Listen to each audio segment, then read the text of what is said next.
You've been told your whole life that you're the strong one, the one who holds it together, the one who doesn't cry, the one who figures it out alone, asks for nothing, and keeps moving no matter what. And maybe you even believe it. But here's what no one ever told you. What if your strength is the wound? What if the very thing you call your greatest quality is actually a wall your nervous system built to keep people out and pain in? Today, we're going to talk about the psychology behind that, and I promise it will change how you see yourself. Let's start with the basics. In psychology, a defense mechanism is an unconscious mental strategy your ego uses to protect itself from emotional pain, anxiety, or inner conflict. The term was first coined by Sigmund Freud and later expanded by his daughter, Anna Freud, who defined defense mechanisms as unconscious resources used by the ego to decrease internal stress.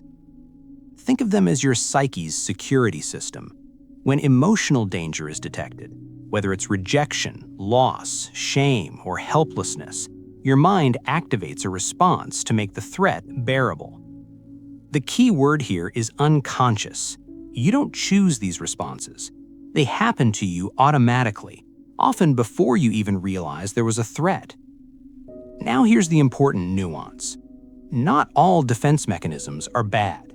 Humor, altruism, and sublimation are actually considered mature defenses, healthy ways of transforming pain into something productive.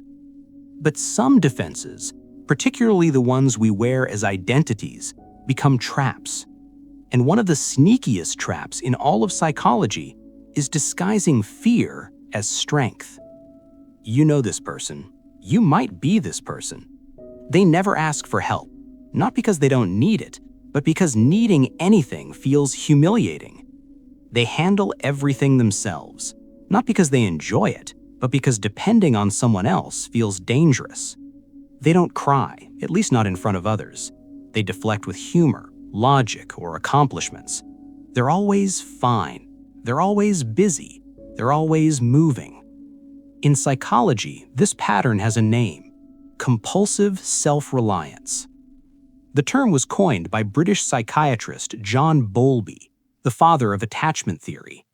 He observed that some people, especially those who experienced early emotional unavailability from caregivers, learned to suppress their attachment needs entirely. Not because the needs go away, but because expressing them was once met with dismissal, ridicule, or abandonment. So the child learns, I am safest when I need nothing. And over years, that lesson calcifies into a personality, into what looks from the outside like unshakable strength.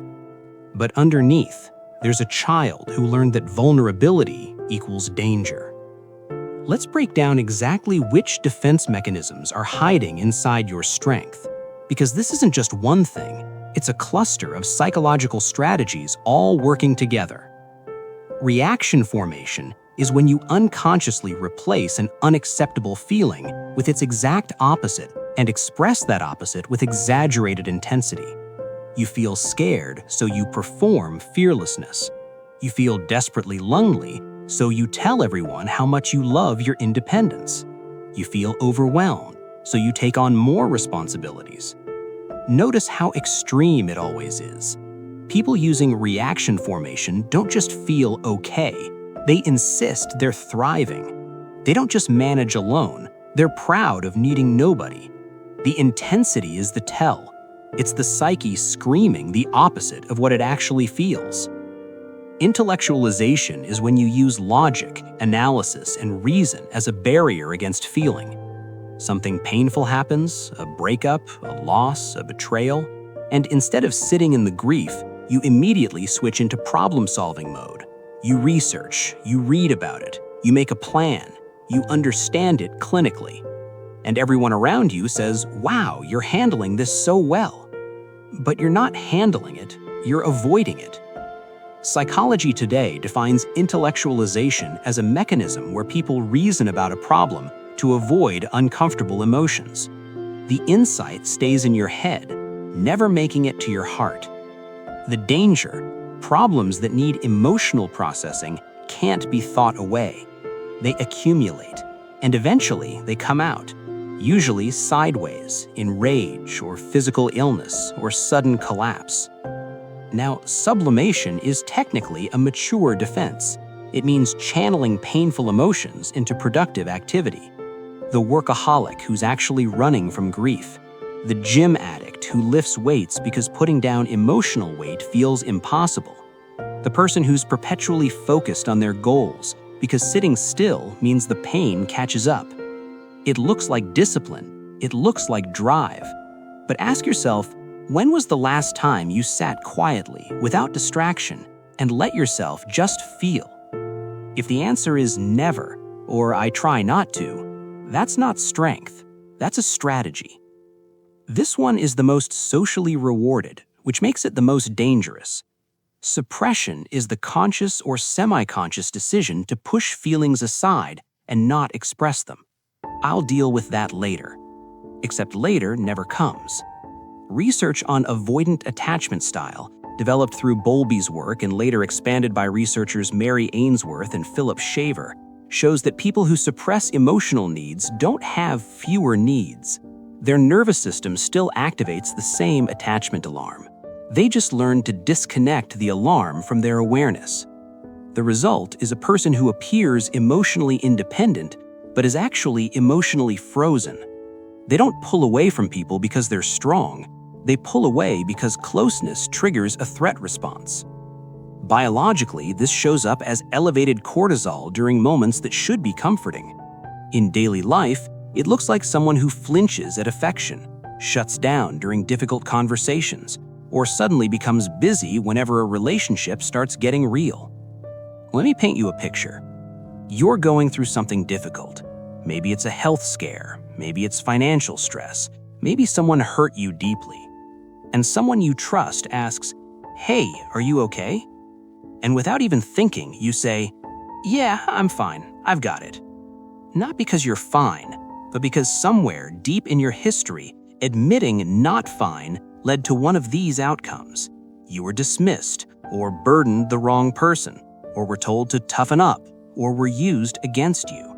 So your brain learned vulnerability, liability. And now that lesson runs automatically.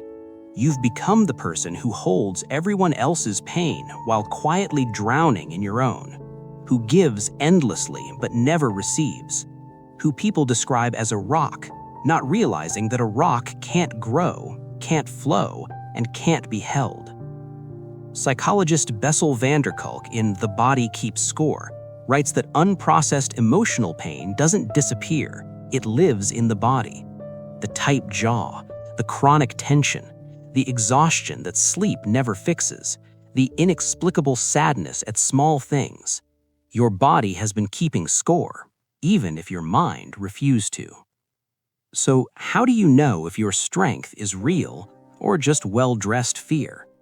Here are the questions that actually reveal it. 1. Do you feel pride when you don't need help, or relief that you didn't have to risk being let down? 2. When someone offers to support you, do you feel grateful, or do you immediately want to deflect, minimize, or find a reason it's not necessary? 3. Can you stay present in your body during hard emotions, or do you immediately move to fixing, analyzing, or distracting? 4. Do you feel stronger when you are completely isolated, or do you feel safest? Because strength and safety are not the same thing. And 5. If everything external, your job, your productivity, your role as the helper, were stripped away, would you still feel okay, or would you fall apart? Genuine strength tolerates vulnerability. It can ask for help and stand alone. It doesn't need to prove itself through self-sufficiency. It doesn't feel threatened by rest, by tenderness, or by admitting, "I don't know if I can do this." Here's the thing about defense mechanisms. They were brilliant once. They were the adaptation your younger self needed to survive. You needed that armor. It protected you. But armor that kept you safe in the past will cage you in the present if you never take it off. The work isn't to become weak. The goal isn't to fall apart or become dependent on others. The goal is something much richer: earned security, the capacity to be fully capable and fully connected, to handle hard things and let people in, to be strong because you've processed your fear, not instead of processing it. This starts with one terrifying, radical, counter-instinctive act: letting one person see that you're struggling. Not performing collapse, not becoming helpless, just once lowering the armor for one person who has earned it. Because genuine strength was never about needing nothing. It was always about knowing, deeply, securely, that needing something doesn't destroy you. If any of this felt uncomfortably familiar, that's not a coincidence. That's recognition. You can't change what you don't see.